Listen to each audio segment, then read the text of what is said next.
Shalom jemaat yang dikasihi Tuhan, bersyukur hari ini kita boleh kembali bersama-sama akan mengikuti ibadah. Sekali lagi kita bersyukur juga boleh memasuki masa sengsara Tuhan Yesus. Kita sudah memasuki masa Prapaskah yang ke-6. Kiranya kita semakin diteguhkan bahwa karena kasih-Nya yang begitu besar, Yesus mati bagi kita sekalian. Kita akan bersama-sama memulai kebaktian kita pada hari ini. Saya mengundang jemaat bangkit berdiri, mari kita bersama-sama mempersiapkan hati kita untuk saat teduh di hadapan Tuhan.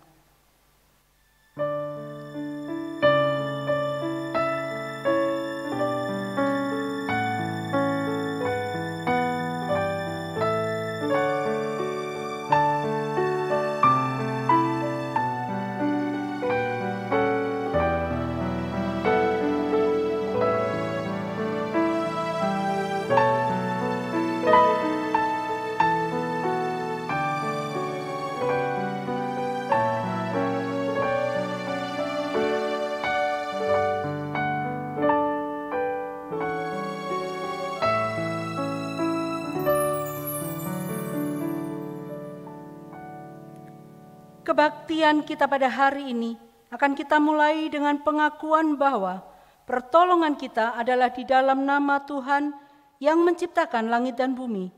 Turunlah kiranya atas kita sekalian kasih karunia, rahmat dan damai sejahtera dari Allah Tritunggal, Allah Bapa, Putra dan Roh Kudus. Amin.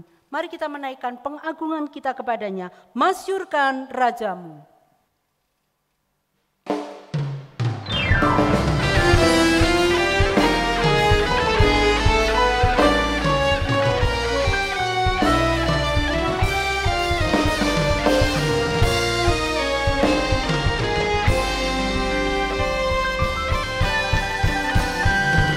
Masyurkan Rajamu dan sembahlah Dia. Angkatlah suaramu bernyanyi berdamai. Bernyanyilah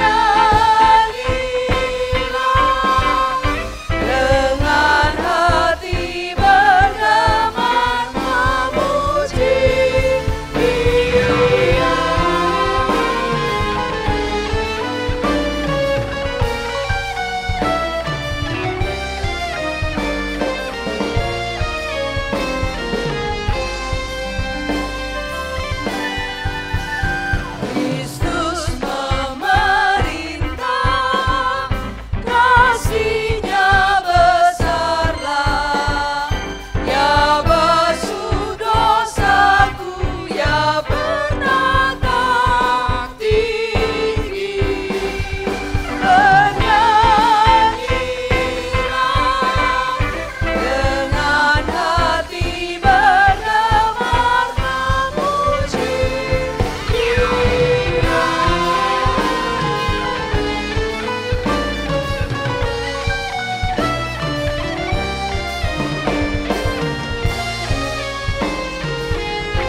Nats pembimbing kita pada pagi hari ini terambil dari Yesaya 53 ayat yang keempat sampai dengan ayat yang ketujuh. Mari kita membacanya dengan penuh kehati-hatian agar kita meresapi setiap kata yang hendak kita ucapkan. Yesaya 53 ayat 4 sampai dengan ayat yang ketujuh. Tetapi sesungguhnya penyakit kitalah yang ditanggungnya dan kesengsaraan kita yang dipikulnya. padahal kita mengira dia kena tulah, dipukul dan ditindas Allah. Tetapi dia tertikam oleh karena pemberontakan kita. Dia diremukkan oleh karena kejahatan kita. Ganjaran yang mendatangkan keselamatan bagi kita ditimpakan kepadanya. Dan oleh bilur-bilurnya kita menjadi sembuh. Kita sekalian sesat seperti domba. Masing-masing kita mengambil jalannya sendiri. Tetapi Tuhan telah menimpakan kepadanya kejahatan kita sekalian. Dia dianiaya, tetapi dia membiarkan diri ditindas dan tidak membuka mulutnya, seperti anak domba yang dibawa ke pembantaian, seperti induk domba yang keluh di depan orang-orang yang menggunting bulunya. Dia tidak membuka mulutnya. Mari kita berdoa. Tuhan Allah Bapa kami yang bertahta di dalam kerajaan surga yang mulia, tatkala kami membaca bagian firman Tuhan ini, sungguh mengingatkan kami ya Tuhan, bahwa sesungguhnya kami adalah orang-orang yang tidak layak. Kami penuh dengan cacat celah dan dosa.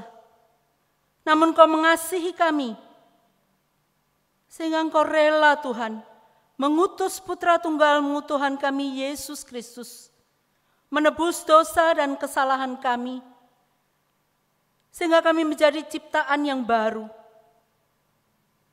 Kalau hari ini kami boleh memasuki minggu sengsara yang ke-6, Tuhan kembali kami diingatkan betapa kayu salib yang kasar itu Tuhan rela untuk memikulnya di atas bukit Golgota.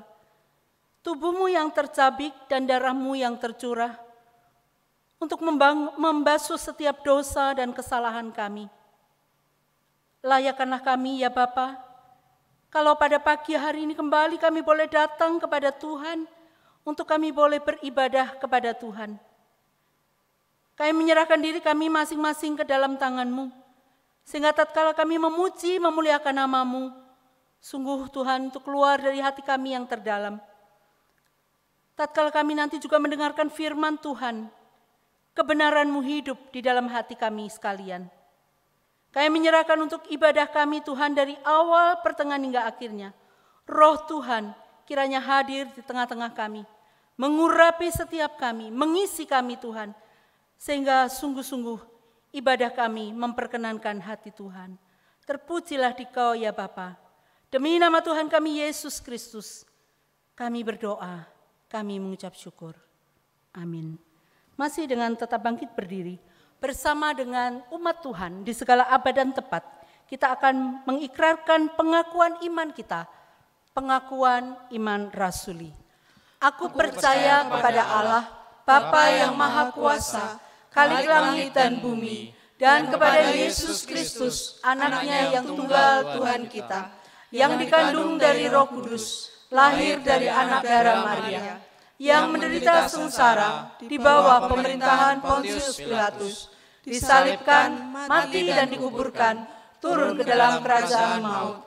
Pada hari yang ketiga, bangkit pula dari antara orang mati, naik ke sorga, duduk di sebelah kanan Allah, Bapa yang Maha Kuasa, dan dari sana Ia akan datang untuk menghakimi orang yang hidup dan yang mati. Aku percaya kepada Roh Kudus, gereja yang kudus dan am, persekutuan orang kudus, pengampunan dosa, kebangkitan tubuh, dan hidup yang kekal. Amin. Jemaat disilakan duduk kembali. Bapak Ibu yang dikasihi oleh Tuhan, di dalam dosa kita tidak lagi memiliki pengharapan selain daripada merasakan dan menerima hukuman kekal. Allah mengetahui hal itu.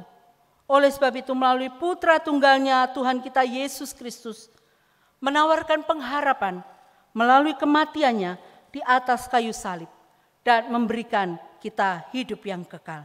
Hanya Kristus harapanku. Kiranya pujian ini mengantar kita kepada satu pengharapan yang kekal di dalam Tuhan kita Yesus Kristus. Hanya Kristus harapanku.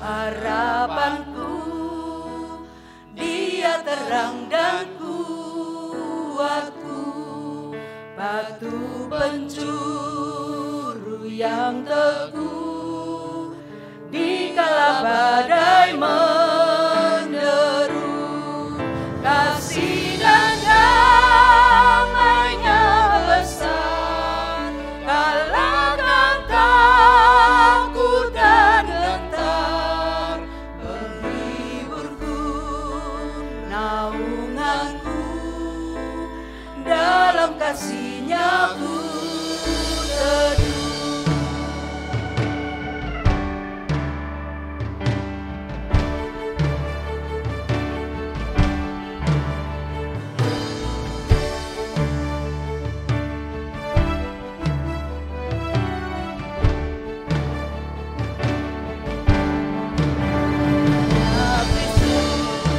Yang bersedia turun menjadi manusia, datang selamatkan umat-Nya, walau dihina, dicerca, sampai Dia mati di salib, menanggung murka ilahi, semua dosa dan ditebus, karena mati-Nya ku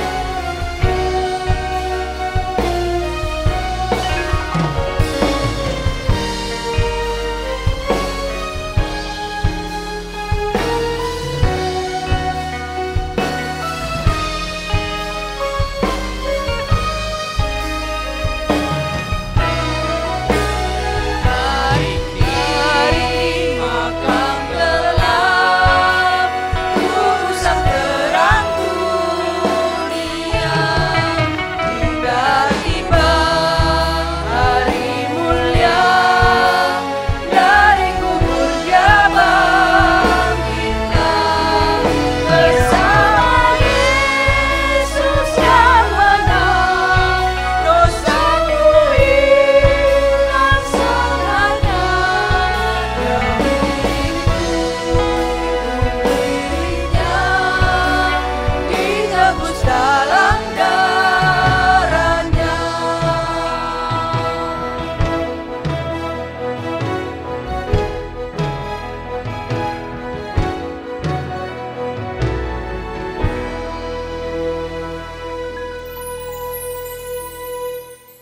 Mari kita akan bersama-sama masuk di dalam beberapa pokok doa syafaat kita.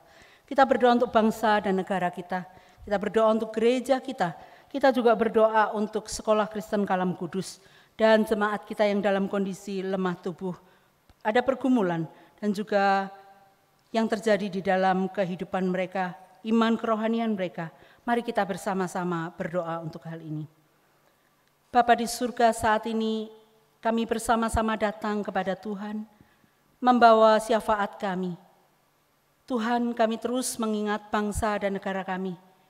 Di tengah carut marut kondisi bangsa kami, namun kami yakin dan percaya ada Tuhan yang senantiasa melihat apa yang terjadi. Namun kami bersyukur Tuhan bahwa pemerintah kami saat ini, pemerintah yang boleh mempedulikan rakyat, pemerintah yang mengutamakan rakyat. Oleh sebab itu kami serahkan pemerintah kami ke dalam tangan pengasihan-Mu. Tuhan, kiranya berikan hikmat bijaksana kepada mereka untuk mengatur bangsa ini, sehingga bangsa ini menuju kepada kemajuan. Kami juga terus mengingat Tuhan untuk vaksin COVID-19 yang saat ini masih dilakukan pemberiannya kepada masyarakat luas. Kami mohon sekali lagi belas kasih dan kemurahan Tuhan. Oleh karena keterbatasannya, maka vaksin ini Tuhan kami tahu belum dapat terdistribusi dengan baik. Sekali lagi mohon belas kasih dan kemurahan Tuhan. Kiranya Tuhan memberkati. Melalui vaksin ini Tuhan sungguh-sungguh menolong untuk penyebaran virus COVID-19 ini dapat diminimalisir. Kami serahkan Tuhan ke dalam tangan pengasihan Tuhan untuk mereka para peneliti yang terus bekerja untuk menyempurnakan vaksin ini. Kami serahkan ke dalam tangan pengasihan Tuhan. Kami juga terus berdoa bagi gereja kami dalam ibadah-ibadah, pelayanan-pelayanan online yang terus dikerjakan. Kami memohon belas kasih dan kemurahan Tuhan, sehingga pelayanan-pelayanan online yang dikerjakan, sungguh Tuhan boleh memuliakan nama Tuhan. Sekalipun mungkin ada kejenuhan di hati jemaat, namun sekali lagi kami memohon kiranya Tuhan menolong, supaya melalui pelayanan-pelayanan online, jemaat-Mu dikuatkan, disegarkan. Firman Tuhan boleh menopang kehidupan mereka. Berdoa untuk para rohaniwan yang melayani, Tuhan kiranya berkenan memberkati dan menolong mereka. Untuk setiap para penata layan, Tuhan memberkati, sehingga mereka juga boleh menjadi saluran berkat, melalui pujian, melalui hal-hal yang bisa dikerjakan, lakukan, untuk mereka boleh menyempurnakan pelayanan ini. Kami serahkan ya Tuhan ke dalam tangan pengasihan-Mu. Kami juga teringat ya Tuhan untuk Sekolah Kristen Kalam Kudus. Kami terus mendoakan kiranya Tuhan memberkati untuk kemajuan-kemajuan yang ada di dalamnya. Kami sadar Tuhan, sekolah kami masih begitu membutuhkan pertolongan Tuhan, penyertaan Tuhan. Kiranya Tuhan yang akan terus menuntun, memberkati. Kami berdoa untuk para badan pengurus, kiranya Tuhan memberkati supaya mereka dapat terus berdiri tegak bersandar kepada Tuhan. Untuk para guru, staf dan karyawan, Tuhan kiranya juga berkenan memberkati mereka. Di setiap pelayanan-pelayanan pembelajaran secara online, kiranya Tuhan juga berkenan menyertai. Kami juga mengingat Tuhan untuk akan mengadakan VBS, kiranya Tuhan juga menolong. Sehingga VBS ini nantinya boleh berjalan dengan baik dan lancar. Tuhan kiranya memberkati, sehingga murid-murid mereka juga boleh mendapatkan penyegaran iman, pembelajaran, dan mereka boleh bertumbuh di dalam iman akan Tuhan. Kami juga mengingat ya Tuhan untuk Paskah yang akan dilakukan, kiranya Tuhan juga turut bekerja dan campur tangan. Kami terus mengingat bagi penerimaan siswa baru, mohon belas kasih dan kemurahan Tuhan. Kami tahu Tuhan tidak mudah, ada persaingan yang begitu ketat, namun kami memohon Tuhan kiranya memberkati, mengirimkan siswa-siswa baru untuk mereka boleh bersama-sama dididik, mereka boleh bersama-sama dipersiapkan untuk menjadi pemimpin-pemimpin di masa yang akan datang di Sekolah Kristen Kalam Kudus. Kami berdoa menyerahkan ke dalam tangan pengasihan-Mu, kiranya Tuhan berkenan memberkati. Terima kasih ya Bapa. Sekarang kepada jemaat diberikan kesempatan untuk kita sejenak berdoa di hadapan Tuhan untuk pergumulan-pergumulan pribadi kita. Mari kita berdoa menyerahkan kiranya Tuhan dari tempat yang maha tinggi boleh menjenguk setiap kita dan mendengarkan setiap seru doa kita. Mari kita bersama-sama berdoa secara pribadi.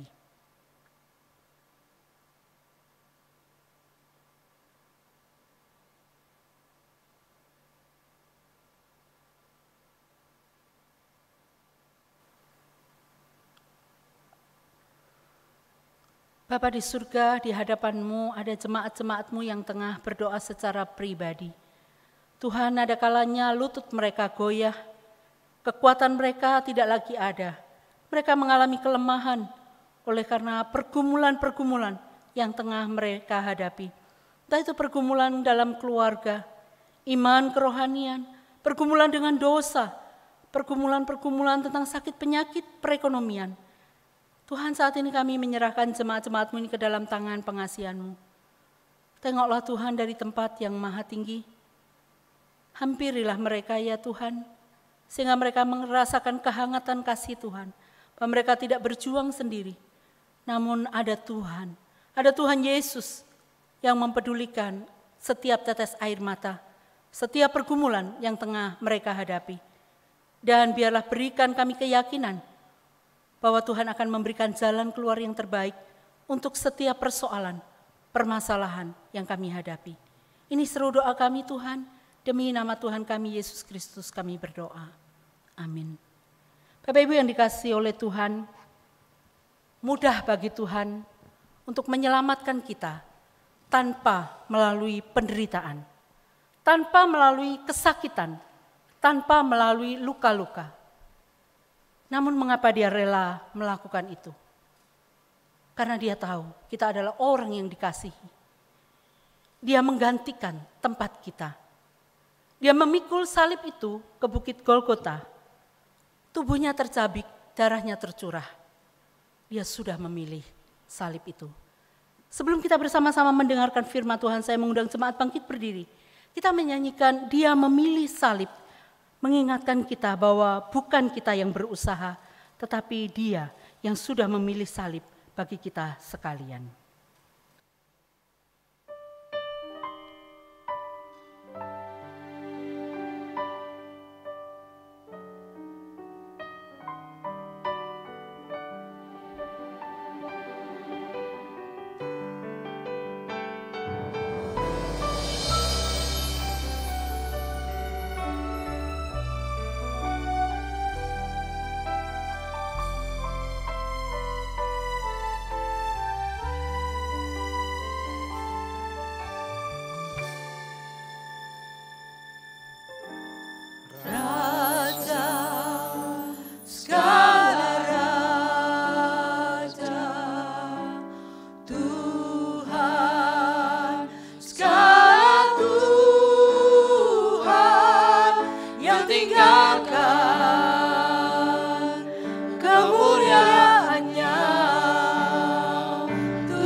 Jemaat disilakan duduk kembali.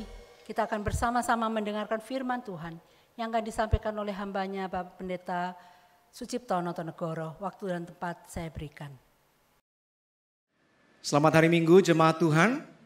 Sungguh senang bisa berjumpa kembali dalam ibadah ini untuk sama-sama belajar dari kebenaran firman Tuhan.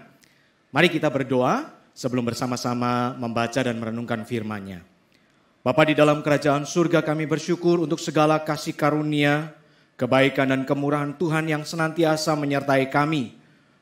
Kami ada hari ini semata-mata karena kebaikan Tuhan. Karena itu ya Tuhan, kami rindu biarlah lewat ibadah hari ini, secara khusus ketika kami sekarang akan membaca dan merenungkan firman-Mu, kami semua boleh kembali disegarkan oleh firman-Mu, diteguhkan, dikuatkan dan bahkan dituntun pada kebenaran. Ini doa kami. Berkatilah hamba-Mu dalam segala kelemahannya, berkatilah juga setiap umat Tuhan yang sama-sama beribadah hari ini. Dalam nama Tuhan Yesus kami berdoa. Amin. Jemaat Tuhan, kita masuk di minggu Prapaskah yang terakhir. Sebelum nanti beberapa hari akan datang kita merayakan Jumat Agung dan Paskah. Karena itu saya rindu mengajak saudara untuk belajar dan merenungkan satu kejadian, satu peristiwa yang dialami oleh Tuhan Yesus di masa-masa terakhir, saat-saat terakhir menjelang ia menjalani masa sengsara di atas kayu salib. Tercatat di dalam Injil Yohanes pasal 17 dari ayat 1 sampai ayat yang terakhir ayat 26 keseluruhannya berisi tentang doa yang dinaikkan oleh Tuhan Yesus kepada Bapa. Tapi saya ingin mengajak saudara karena mengingat waktu, kita hanya akan merenungkan sebagian dari isi doa Tuhan Yesus ini. Terambil dari ayat yang ke-9 sampai dengan yang ke-19 tepatnya. Mari kita perhatikan bersama bagian dari firman Tuhan yang akan saya bacakan bagi Bapak Ibu sekalian. Yohanes 17 mulai ayat 9 berbunyi demikian. Aku berdoa untuk mereka. Bukan untuk dunia aku berdoa, tetapi untuk mereka yang telah Engkau berikan kepadaku. Sebab mereka adalah milik-Mu, dan segala milikku adalah milik-Mu, dan milik-Mu adalah milikku. Dan aku telah dipermuliakan di dalam mereka. Dan aku tidak ada lagi di dalam dunia, tetapi mereka masih ada di dalam dunia, dan aku datang kepadamu. Ya Bapa yang kudus, peliharalah mereka dalam nama-Mu, yaitu nama-Mu yang telah Engkau berikan kepadaku, supaya mereka menjadi satu sama seperti kita. Selama aku bersama mereka, aku memelihara mereka dalam nama-Mu, yaitu nama-Mu yang telah Engkau berikan kepadaku. Aku telah menjaga mereka dan tidak ada seorang pun dari mereka yang binasa, selain daripada dia yang telah ditentukan untuk binasa, supaya genaplah yang tertulis dalam kitab suci. Tetapi sekarang, aku datang kepadamu dan aku mengatakan semuanya ini sementara aku masih ada di dalam dunia, supaya penuhlah sukacitaku di dalam diri mereka. Aku telah memberikan firman-Mu kepada mereka dan dunia membenci mereka, karena mereka bukan dari dunia, sama seperti aku bukan dari dunia. Aku tidak meminta supaya Engkau mengambil mereka dari dunia, tetapi supaya Engkau melindungi mereka daripada yang jahat. Mereka bukan dari dunia, sama seperti aku bukan dari dunia. Kuduskanlah mereka dalam kebenaran. Firman-Mu adalah kebenaran. Sama seperti Engkau telah mengutus aku ke dalam dunia, demikian pula aku telah mengutus mereka ke dalam dunia. Dan aku menguduskan diriku bagi mereka, supaya mereka pun dikuduskan dalam kebenaran. Sampai di sini firman Tuhan saya bacakan. Bapak Ibu saudara-saudara jemaat yang dikasihi Tuhan. Sekali lagi, dalam minggu Prapaskah yang terakhir ini saya ingin mengajak saudara untuk merenungkan satu karya atau peristiwa yang dialami atau terjadi pada diri Tuhan Yesus ketika ia menaikkan doa kepada Bapa di surga. Ada banyak isi doanya, tetapi sebagian di antaranya adalah ketika Tuhan Yesus berdoa kepada Bapa bagi kita, murid-murid yang dikasihinya. Bapak Ibu jemaat yang dikasihi Tuhan, kalau kita sadar bahwa waktu yang kita punya di dunia ini tinggal sedikit. Bahwa waktu kehidupan kita itu tidak lama lagi, tidak panjang lagi. Saya kok percaya apa-apa yang akan kita lakukan pasti adalah tindakan-tindakan yang penting sekali buat kehidupan kita. Apa yang akan kita doakan pasti juga adalah kerinduan-kerinduan terbesar dari diri kita. Khususnya mungkin bagi orang-orang yang ada di sekitar kita, bukan? Kita tidak mungkin lagi akan berdoa untuk hal-hal yang remeh, yang receh, yang tidak terlalu ada gunanya. Saya percaya kalau ini adalah doa-doa yang mungkin menjadi doa-doa terakhir kita. Kita pasti naikkan doa-doa terpenting. Dan saya percaya Tuhan Yesus sebagai pribadi Allah sadar sepenuhnya bahwa waktunya memang sudah dekat.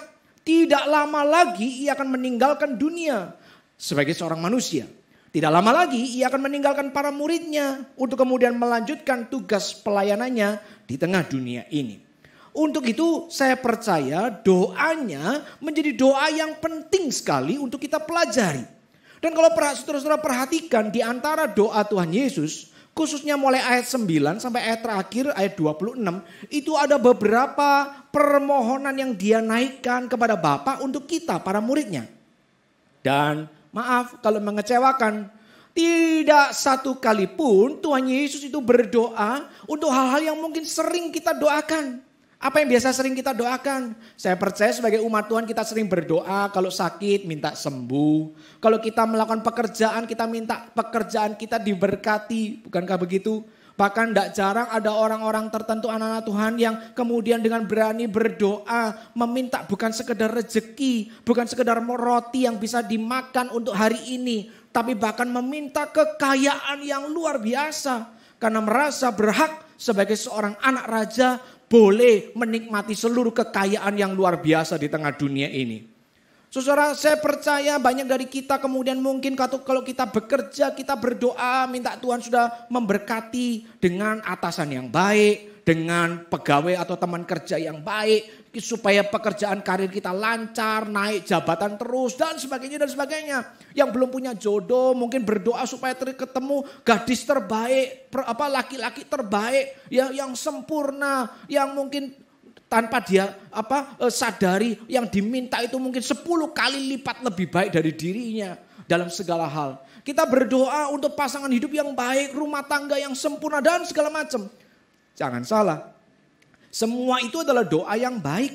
Tapi kalau kita belajar hari ini dari doa yang dinaikkan Tuhan hari itu di saat-saat terakhir kehidupannya, kita jadi belajar bahwa ada hal-hal yang jauh lebih penting yang perlu kita doakan juga dalam kehidupan kita. Lebih dari semua yang kita harapkan tadi. Saudara, kalau kita sekali lagi mengarahkan perhatian kita kepada ayat 9 sampai 26, minimal ada 3 permintaan Tuhan Yesus. Yang pertama adalah supaya Bapa memelihara murid-muridnya, kita. Yang kedua adalah supaya Bapa menguduskan kita para muridnya. Dan nanti yang ketiga dari ayat ke 20 sampai 26, sedikitnya ada 1 permintaan Tuhan supaya kita semua ini disempurnakan, dipersatukan bersama dengan umat kudus lainnya, lalu kemudian dipermuliakan bersama dengan Allah dalam kesempurnaan. Nah, mengingat waktu saya hanya akan mengajak saudara untuk mempelajari, memperhatikan ayat 9 sampai 19 saja. Ada 2 permohonan Tuhan, yaitu bicara soal bagaimana Allah memelihara kita dan kemudian menguduskan kita.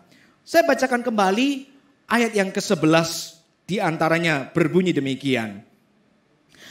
Aku tidak ada lagi di dalam dunia, tetapi mereka masih ada di dalam dunia. Maksudnya murid-muridnya masih ada di dalam dunia. Dan aku datang kepadamu.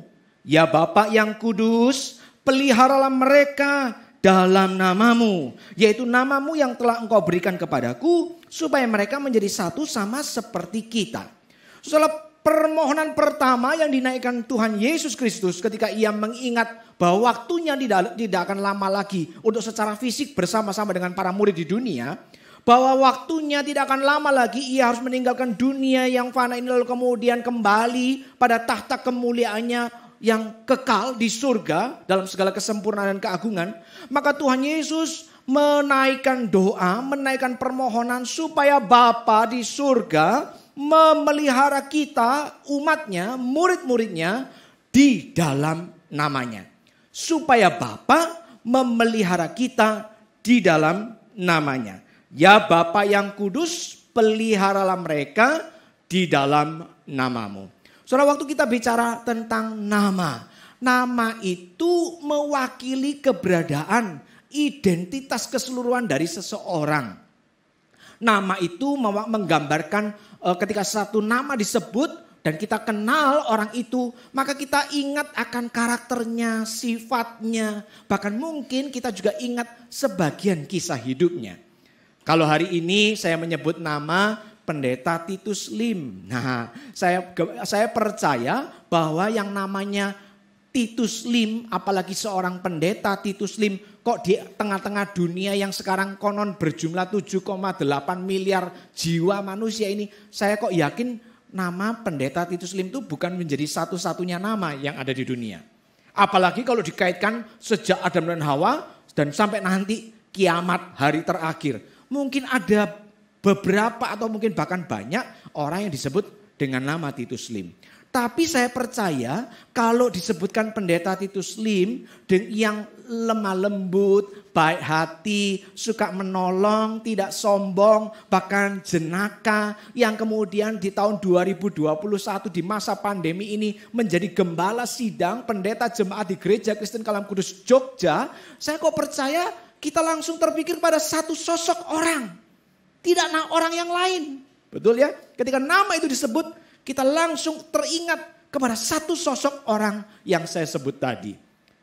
Bahkan andai Pendeta Titus Lim ini terlahir sebagai anak kembar 5, identik, mukanya semua sama, perawakannya semua sama, ya, kebaikannya sama, lucu jenakanya semua sama. Saya kok percaya orang tuanya tidak akan memberi nama yang sama kepada 5-5-nya, betul ya? Mungkin dikasih nama Pendeta Titus 1, Pendeta Titus 2 dan seterusnya. Atau mungkin ya alfabetnya saja diganti ya. Pendeta Titus, Pendeta Titis, Pendeta Titas dan seterusnya. Intinya nama itu mewakili gambaran keberadaan satu pribadi. Maka ketika disebutkan Tuhan Yesus, ya Bapa yang kudus, peliharalah mereka, umatmu ini, murid-murid ini di dalam namamu. Maka yang dimohonkan Tuhan bukan sekedar pemeliharaan biasa, tapi adalah pemeliharaan yang dijamin oleh keberadaan dari satu nama yang mewakili itu. Nama Allah dengan segala kesempurnaannya. Bicara nama Allah berarti itu bicara soal karakter Allah, bicara soal atribut Allah, bahkan bicara soal track record-nya. Apa segala sesuatu yang dilakukan Allah di dalam sejarah alam semesta ini. Nama itu menjadi jaminan. Nama itu yang kemudian akan memelihara kita, murid-murid yang dikasihinya.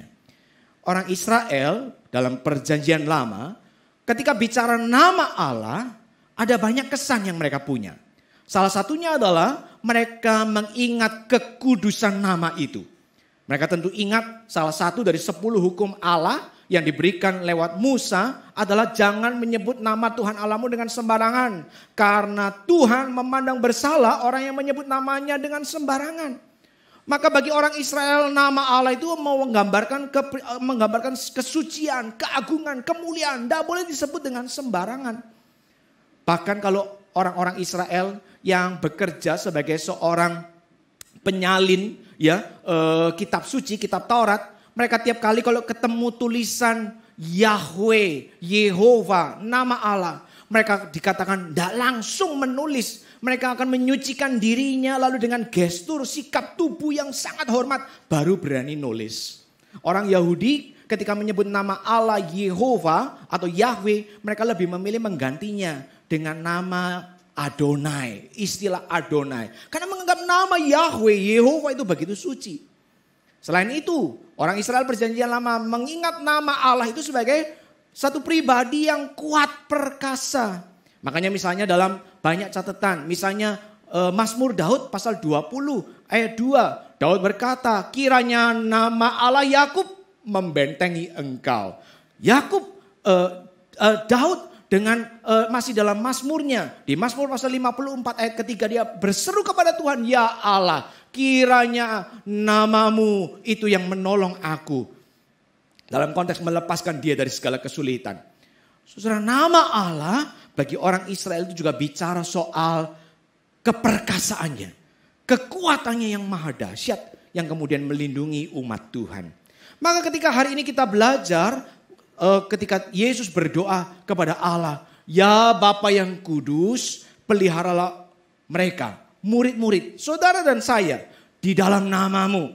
Maka jangan kita punya konsep pemeliharaan yang sekedar pemeliharaan yang dangkal, yang manusiawi, yang sifatnya cuma darah dan daging. Oh kalau Allah memelihara berarti kita tidak mungkin sakit. Oh kalau sakit langsung segera sembuh. Oh kalau Allah memelihara kita tidak mungkin lapar. Kita pasti tidak akan pernah kekurangan, bahkan selalu berlimpah-limpah dalam hal makanan. Oh kalau namanya Allah memelihara kita itu berarti kita akan terhindar dari segala macam kecelakaan, dari segala macam musibah. Maka hidup kita akan aman, tentram, damai, sejahtera, penuh bahagia. Maaf, itu konsep pemeliharaan yang tidak menggambarkan siapa Allah yang sesungguhnya. Karena sekali lagi ingat, Allah itu Allah yang maha kuasa, iya. Tapi ia Allah juga adalah Allah yang maha sempurna dalam rencana-rencananya. Tidak selalu yang terlihat baik itu sesuai dengan rencananya yang sempurna. Itu sebabnya kalau kita belajar firman Tuhan, jangankan hari ini pada diri kita. Ketika Tuhan Yesus selesai menaikkan doa, hari itu yang dicatat dalam Yohanes pasal 17 ini. Ia berdoa buat para muridnya bukan? Supaya Allah memelihara mereka dalam namanya bukan?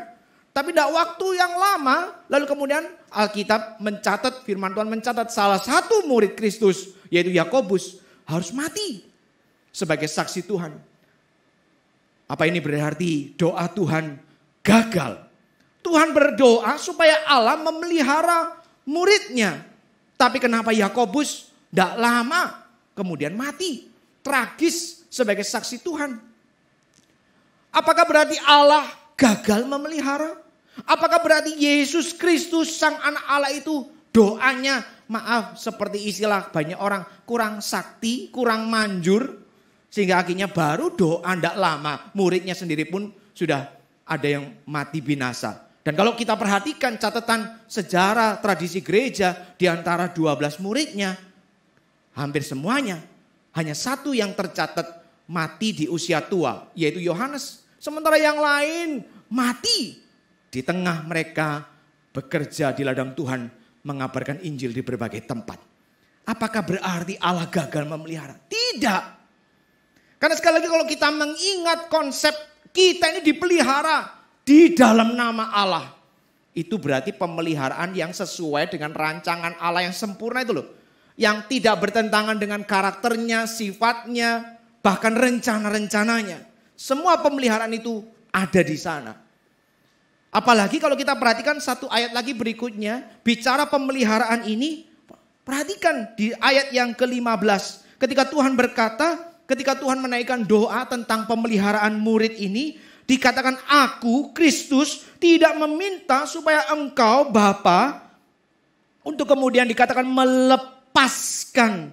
Mengambil mereka dari dunia. Tetapi supaya engkau melindungi mereka daripada yang jahat.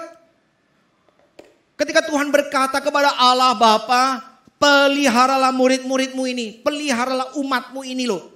Yang di tengah dunia yang membenci Kristus, membenci Injil, membenci kebenaran. Maka tidak sedikit, tidak jarang mereka akan mengalami permusuhan, tindakan kebencian. Apalagi dari si jahat. Oh, seluruh hidup kita sebagai seorang murid Tuhan itu adalah masa peperangan rohani antara kita melawan godaan dari si jahat yang terus menerus akan berusaha menjatuhkan kita, menyeret kita kepada yang namanya kejahatan yang memalukan. Entah lewat godaan-godaan yang berbungkus kenikmatan dunia atau lewat tindakan penganiayaan, penderitaan, musibah dan kesulitan. Si jahat akan terus-menerus berusaha menjatuhkan kita, merampas kita dari tangan Allah. Dan menariknya, sekali lagi, Tuhan tidak pernah berdoa. Kristus Yesus Tuhan kita tidak pernah berdoa kepada Allah. Ambil mereka. Ambil semua kesulitan. Jauhkan mereka dari dunia yang membenci mereka. Angkat mereka langsung ke surga seperti engkau menjemput Elia dengan kereta berapi. Langsung dibawa. Angkat mereka sama seperti engkau mengangkat Henokh. Ya, lalu kemudian tidak ada lagi tiba-tiba langsung masuk dalam surga segala kemuliaan. Tidak mengalami penderitaan lebih lanjut di tengah dunia. Tidak, maaf. Tidak. Yesus berdoa, aku tidak minta supaya engkau mengambil mereka dari dunia. Dengan perkataan lain, aku tidak minta supaya engkau membuat hidup mereka itu steril dari kesulitan. Steril dari ancaman bahaya. Steril dari yang namanya kesedihan, ratap, tangis, penderitaan. Tidak. Tapi ini yang didoakan Tuhan. Aku berdoa supaya engkau melindungi mereka dari si jahat.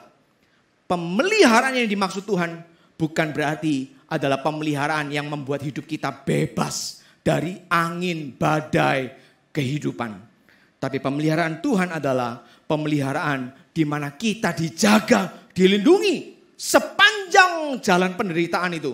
Sampai akhirnya kalau kita harus mati sekalipun, kita tetap mati dalam kesetiaan iman mengikut Tuhan. Itu loh pemeliharaan yang dimohonkan oleh Kristus kepada Bapa bagi kita. Hari ini sekali lagi dalam konteks Minggu Prapaskah yang terakhir ini, Bapak Ibu jemaat Tuhan, di tengah-tengah kondisi kehidupan dunia yang tidak selalu mudah, yang tantangan datang silih berganti ini, saya ingin isi doa Tuhan yang pertama ini menjadi sebuah penghiburan bagi kita. Oh ya, hidup ini memang tidak akan steril dari yang namanya kesulitan dan penderitaan. Tapi andai itu terjadi pada diri kita, jangan engkau berpikir bahwa Tuhan meninggalkan kita. Jangan kau berpikir bahwa Tuhan membenci kita. Bahwa Tuhan sudah tidak lagi peduli pada kehidupan kita. Tidak sama sekali.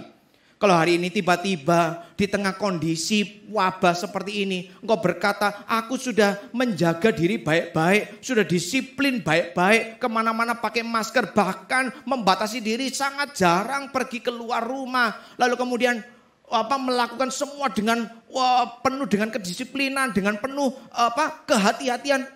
Lah kok ya masih loh ngalami, lalu kemudian satu hari dikatakan ngalami tertular penyakit ini. Lalu kemudian setelah tertular pun tidak sama seperti orang-orang lain yang dalam waktu cepat bisa sembuh, bisa pulih. Ada orang-orang itu yang sudah tertular pun kok rasanya tenang-tenang, enak-enak, tidak ngalami apa-apa. Lah kalau saya ini kenapa kok sampai ngap-ngapan di ambang kematian, bernapas saja begitu sulit, dipasang alat ini, dipasang alat itu. Lalu kita berkata, di mana Tuhan engkau memeliharaku?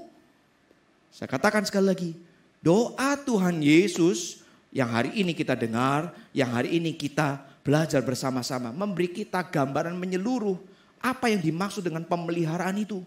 Pemeliharaan tidak pernah berarti bahwa Tuhan akan membersihkan seluruh jalan yang akan kita lalui. Dari onak duri, semak belukar, kerikil yang bisa membuat kita jatuh terjerembab. Tidak.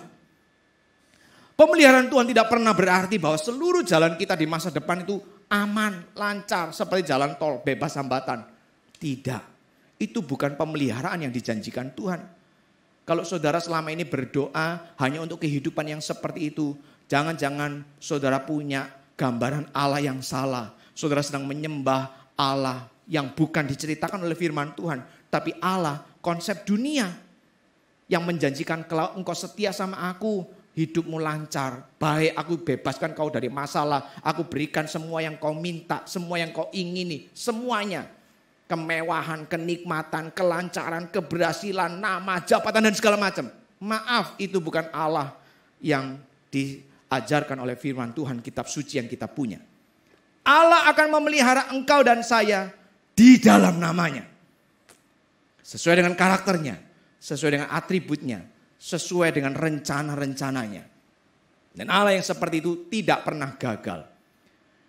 Ketika Allah Bapa mempercayakan setidaknya 12 murid kepada Kristus. Dalam ayat ke-13 atau ke-12. Kristus berkata, aku seperti aku memelihara mereka yang sudah kau percayakan kepadaku. Kecuali memang satu yang memang ya sesuai catatan firman Tuhan. Dimaksudkan dari sejak semula. dia mengalami kebinasaan. Yaitu si Yudas Iskariot. Ketika Yudas memilih jalannya untuk melawan Tuhan. Untuk kemudian berkhianat pada kebenaran. Bukan berarti Kristus gagal memelihara. Bukan berarti Allah gagal memelihara. Tapi sesuai untuk menggenapi nubuatan firman Tuhan sejak lama. Bahwa memang di antara murid Tuhan ini ada yang akan mengkhianati Tuhan. Jadi ini bukan bicara soal kegagalan Allah memelihara. Allah dengan segala kekuasaan dan kesempurnaannya tidak akan gagal memelihara engkau dan saya. Sekali lagi kita bisa jalani hidup ini dengan penuh rasa aman. Dengan penuh pengharapan. Karena engkau dan saya ada di bawah pemeliharaan tangan Allah. Di bawah pemeliharaan nama Allah yang sempurna. Saya jadi teringat ya, kalau kita nonton film-film kerajaan misalnya begitu ya. Ketika seorang raja punya urusan dengan kerajaan lain, dia tidak selalu kan harus pergi sendiri meninggalkan istananya, pergi ke kerajaan yang dia punya urusan. Mau urusan baik ya, perbesanan, pernikahan, kerjasama, atau urusan yang tidak baik, perang dan segala macam. Seorang raja tidak selalu harus pergi langsung. Dia cukup mengutus utusan. Utusan ini jelas bukan raja sendiri. Dia mungkin adalah salah satu dari bawahan raja yang dia percaya.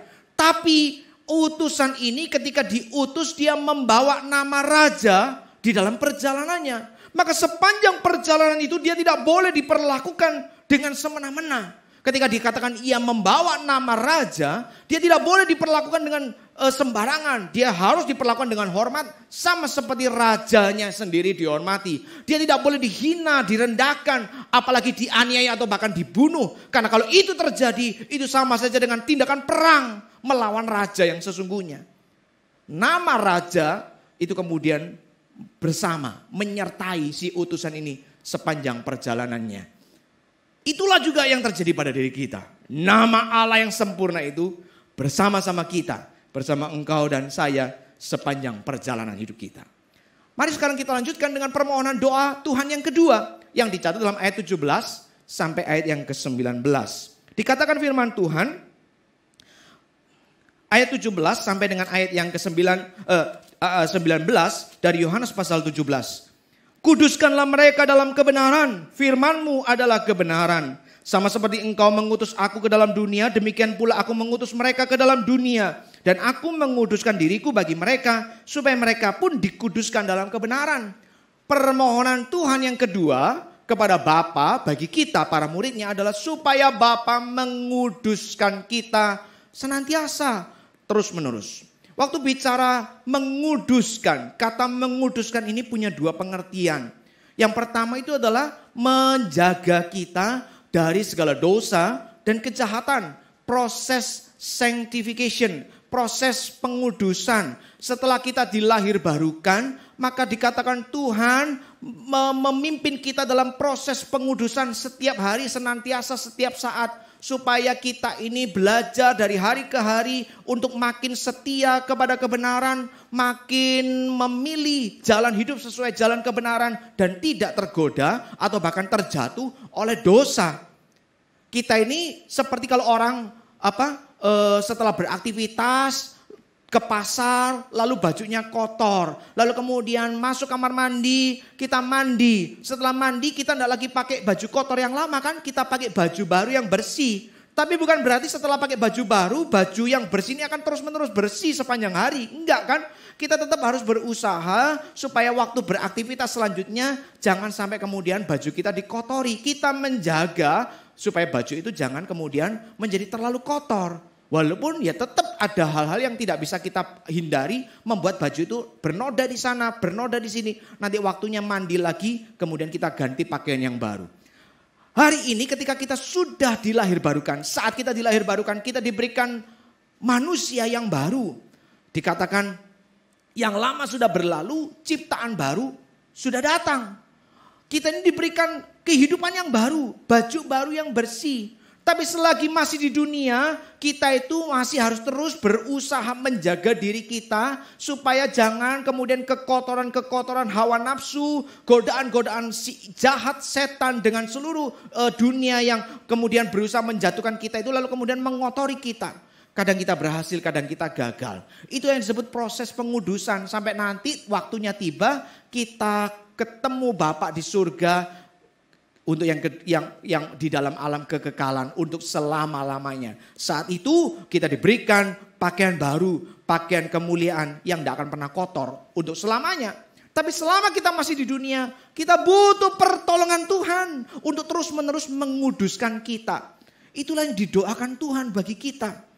Tuhan tidak sekedar mendoakan supaya kita ini hidupnya tidak kekurangan makan. Supaya kita hidupnya itu tidak kemudian sakit-sakitan. Supaya kita ini hidupnya itu kalau bekerja itu berhasil. Karir di sana berhasil, karir di situ berhasil. Sekolah di sana berhasil, sekolah di situ berhasil. Kerja di sana naik pangkat, kerja di situ nanti kemudian naik jabatan. Terus semuanya itu. Apa gunanya itu kalau ternyata kemudian hidup kita tidak bisa dijaga dalam proses pengudusan. Apa gunanya?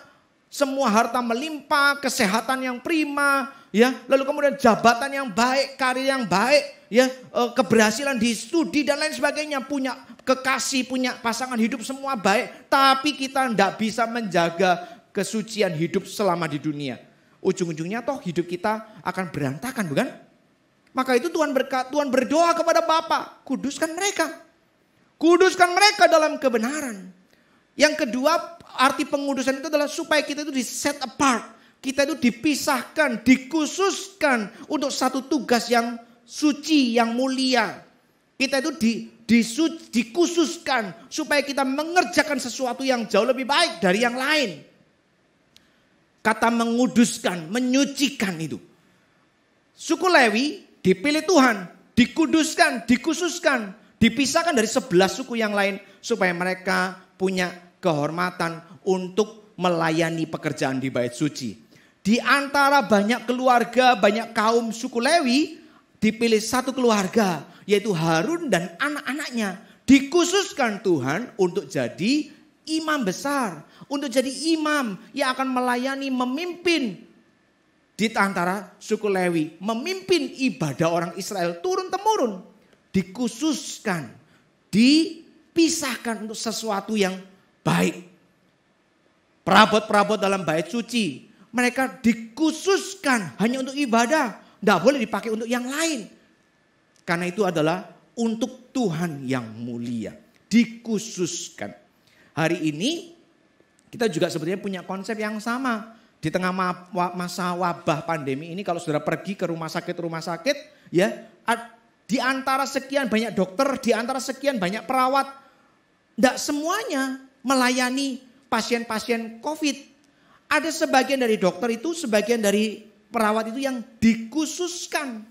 Mereka mungkin dilatih khusus, mereka dibekali dengan alat-alat pelindung diri yang khusus, punya pekerjaan yang khusus, bahkan dapat tunjangan yang khusus untuk pekerjaan mereka. Beda dengan dokter yang lain, dengan perawat yang lain, bahkan di rumah sakit yang sama. Nah itu juga yang didoakan oleh Tuhan supaya terjadi dalam hidup kita. Supaya kita ini para murid dikhususkan. Di tengah-tengah umat manusia yang begitu banyak di dunia ini, kita ini dikhususkan. Dikhususkan untuk apa? Dikhususkan untuk melanjutkan karya Tuhan di dalam menyebarluaskan yang namanya kebenaran itu. Yaitu firman Tuhan, Injil keselamatan. Engkau dan saya itu punya tugas. Tuhan berkata sama seperti engkau Bapa mengutus aku ke tengah dunia. Aku mengutus mereka. Aku mengutus para murid ini pergi ke tengah dunia. Dunia yang jahat, dunia yang memusuhi, dunia yang menolak, dunia yang tidak membenci, dunia yang tidak mau menerima Injil. Aku mengutus mereka, para murid ini ke tengah dunia yang seperti itu. Maka sekarang ya Tuhan aku memohon kepadamu, kuduskanlah mereka.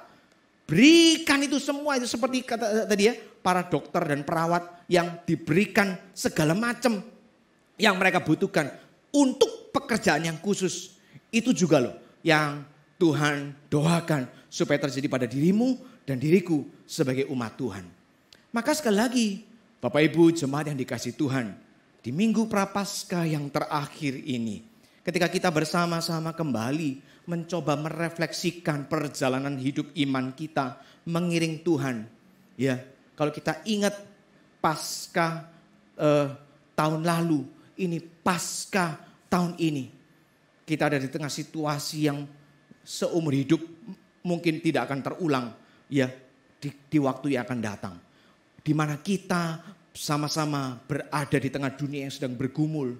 Di tengah dunia yang mungkin mengalami banyak keputusasaan. Di tengah dunia yang mengalami banyak kefrustasian. Ya, mengingat tekanan hidup yang begitu luar biasa.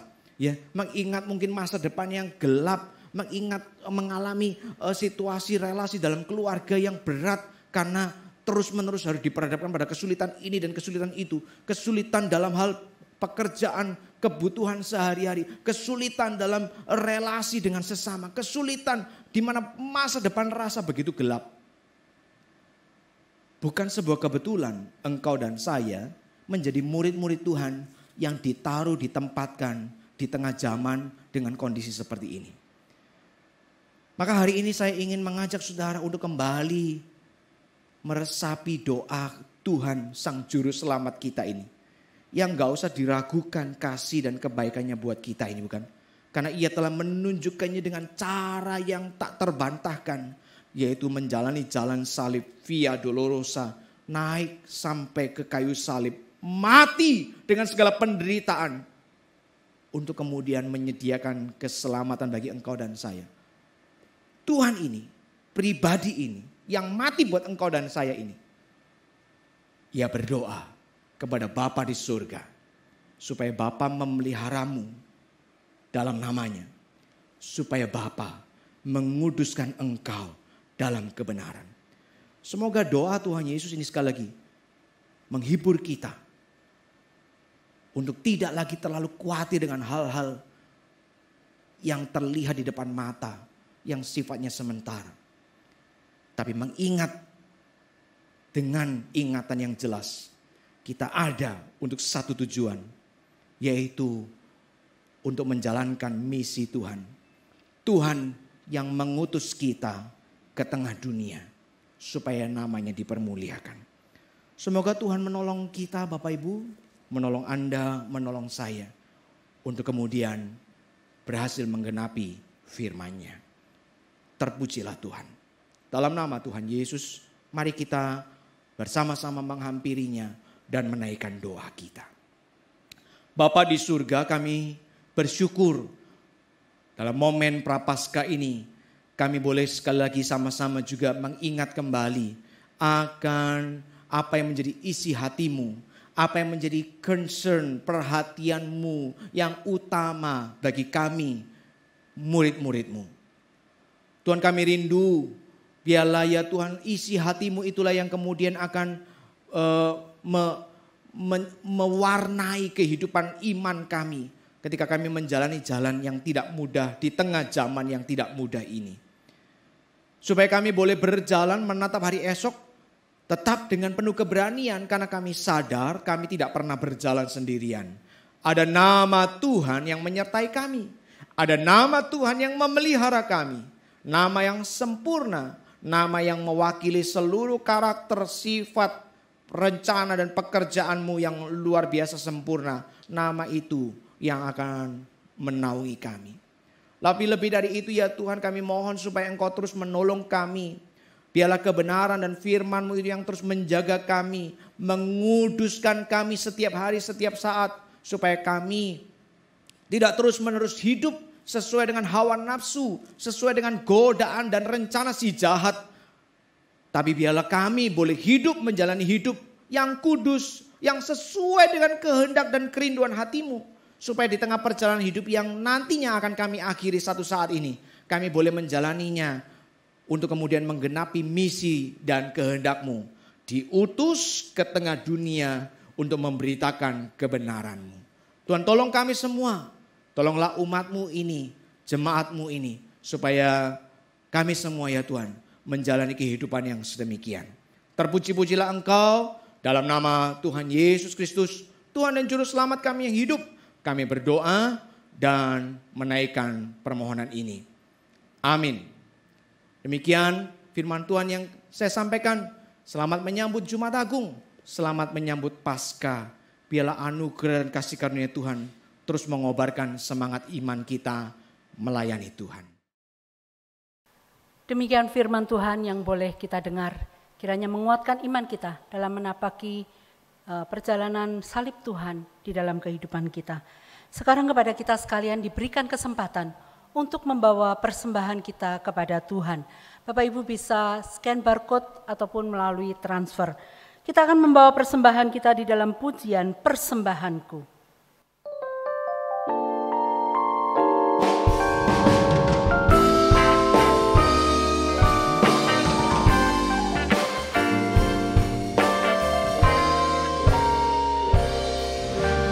Bawa kepadamu,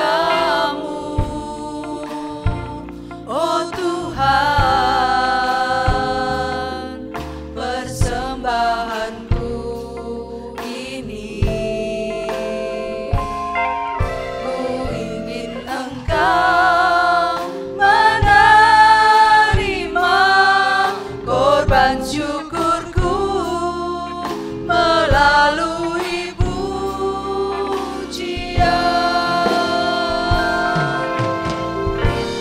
takkan pernah ku bawa selain yang terbaik, yang harum dan sejati di hadapan tatamu, Yesusku.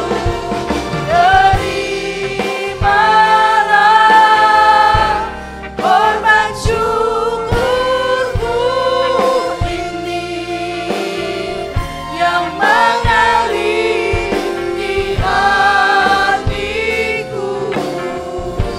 sebagai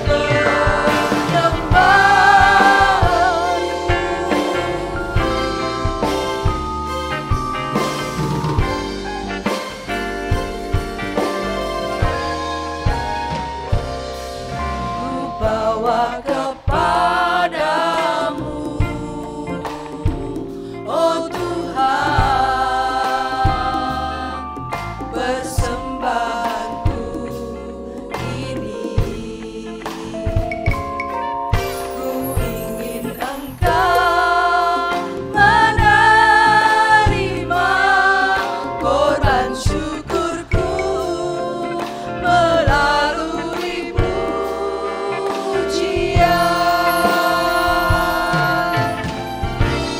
takkan pernah ku bawa selain yang terbaik, yang harum dan sejati di hadapan tatamu, Yesusku. Terimalah korban syukurku ini yang mengalir di hatiku sebagai penyembahanku. Takkan pernah ku bawa selain yang terbaik, yang harum dan sejati di hadapan tatamu,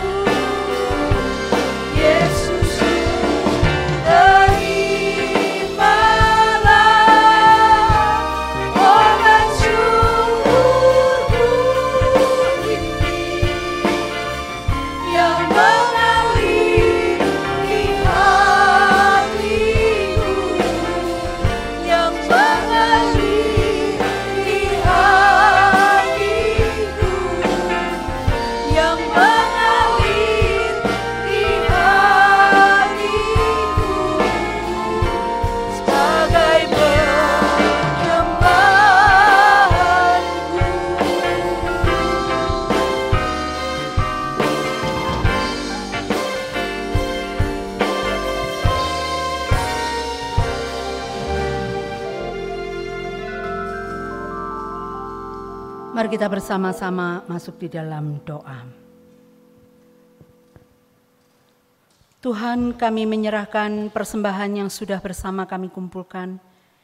Biarlah sungguh mengalir dari hati kami karena kecintaan kami kepada Tuhan. Karena mengingat kasih-Mu di dalam kehidupan kami kepada Tuhan. Terima kasih ya Tuhan, kami menyerahkan persembahan kami. Kiranya Tuhan sucikan, kuduskan. Boleh menjadi persembahan dan dupa yang harum serta kehidupan kami sendiri bagi kemuliaan nama Tuhan. Demi nama Tuhan kami Yesus Kristus, kami berdoa, kami mengucap syukur. Amin. Di Taman Getsemani, Tuhan sudah menyatakan dirinya. Dia tidak akan meninggalkan kita. Dia menjadi korban tebusan bagi kita.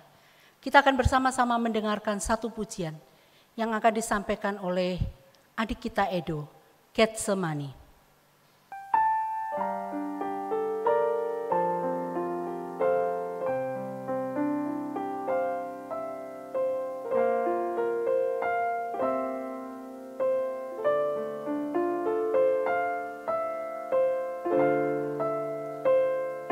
Jesus climbed the hill to the garden still.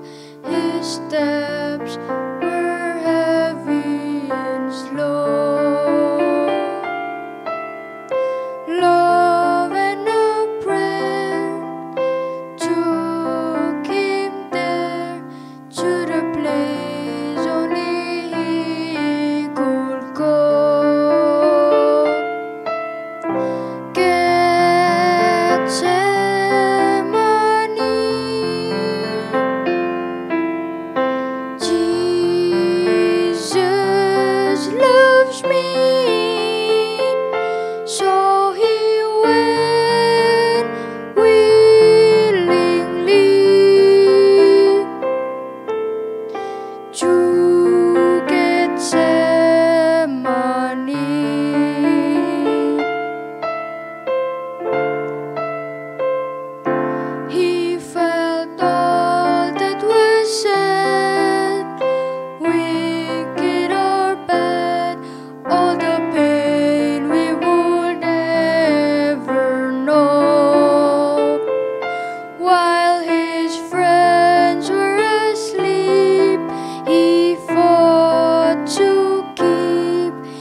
gives his gift to me.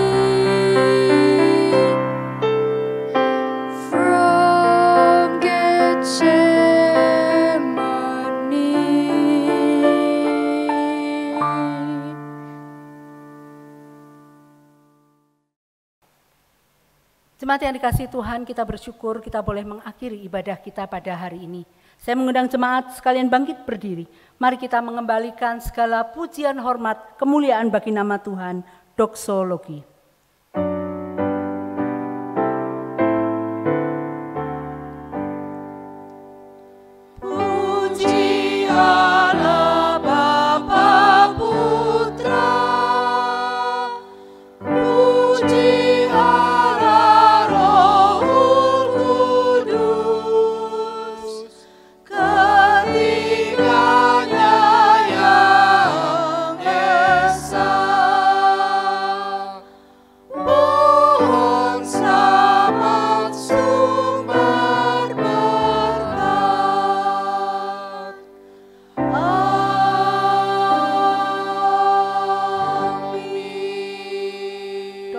Akan disampaikan oleh Bapak Pendeta Titus Lim.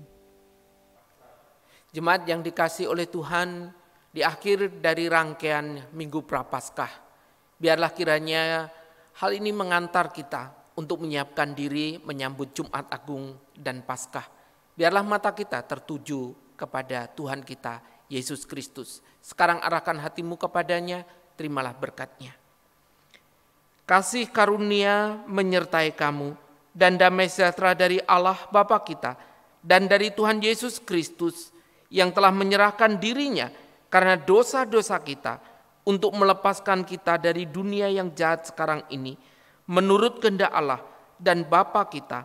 Baginya lah kemuliaan untuk selama-lamanya. Amin.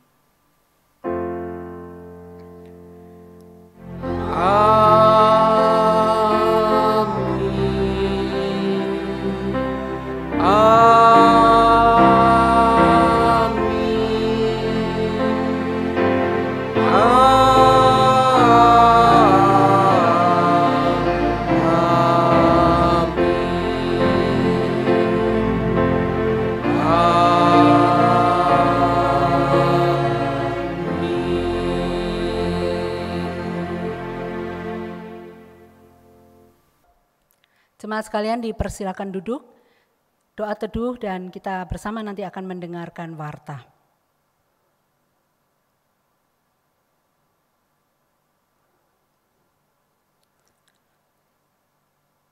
Warta Jemaat 28 Maret 2021.